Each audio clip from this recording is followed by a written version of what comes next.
வைத்திக்குப்பத்தில் நடைபெறும் மாசிமக திருவிழாவை முன்னிட்டு புதுச்சேரி மற்றும் காரைக்காலில் உள்ள அனைத்து பள்ளிகளிலும் இன்று விடுமுறை அறிவிக்கப்பட்டுள்ளது. புதுச்சேரி வைத்திக்குப்பம், வீராம்பட்டினம், காரைக்கால் ஆகிய கடற்கரை பகுதிகளிலும், வில்லியனூர், திருக்காஞ்சியில் உள்ள கங்கை வராக நதீஸ்வரர் மற்றும் காசி விஸ்வநாதர் கோவில் அமைந்துள்ள சங்கராபரணி ஆற்றங்கரை பகுதிகளிலும் ஆண்டுதோறும் மாசிமக தீர்த்தவாரி நடத்தப்பட்டு வருகிறது. அந்த வகையில் இந்த ஆண்டுக்கான மாசிமக தீர்த்தவாரி இன்று நடைபெறுகிறது. குறிப்பாக வைத்திக்குப்பத்தில் நடைபெறும் மாசிமக தீர்த்தவாரியில் புதுச்சேரியிலிருந்து மணக்குள விநாயகர், காந்தி வீதியில் உள்ள வேதபுரீஸ்வரர், வரதராஜ பெருமாள், காலதீஸ்வரர், கௌஷிக பாலசுப்பிரமணியர், அங்காளம்மன் உட்பட 120க்கும் மேற்பட்ட ஆலயங்களிலிருந்து உற்சவ மூர்த்திகள், வெளியூரிலிருந்து மயிலம் முருகர், செஞ்சி ரங்கநாதன், திண்டிவனம் ஸ்ரீனிவாச பெருமாள் உட்பட உற்சவர்களும் பங்கேற்று முன்பதிவு செய்யப்பட்டுள்ளது.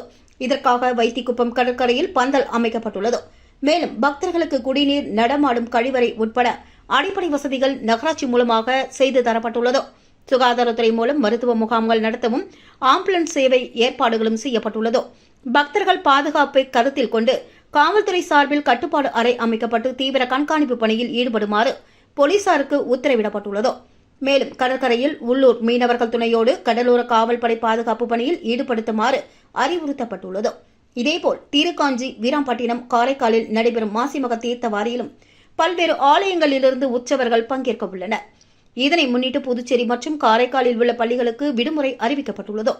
இதன் தொடர்பாக பள்ளிக்கல்வித்துறை இயக்குநர் பிரியதர்ஷினி அனைத்து பள்ளிகளுக்கும் அனுப்பியுள்ள சுற்றறிக்கையில் மாசி மதத்தை முன்னிட்டு புதுச்சேரி மற்றும் காரைக்காலில் உள்ள அனைத்து பள்ளிகளுக்கும் இன்று விடுமுறை அறிவிக்கப்படுகிறது என்றும், இருப்பினும் சிபிஎஸ்இ தேர்வுகள் மற்றும் அரசு செய்முறை தேர்வுகள் அட்டவணைப்படி நடைபெறும் என்றும் கூறியுள்ளார்.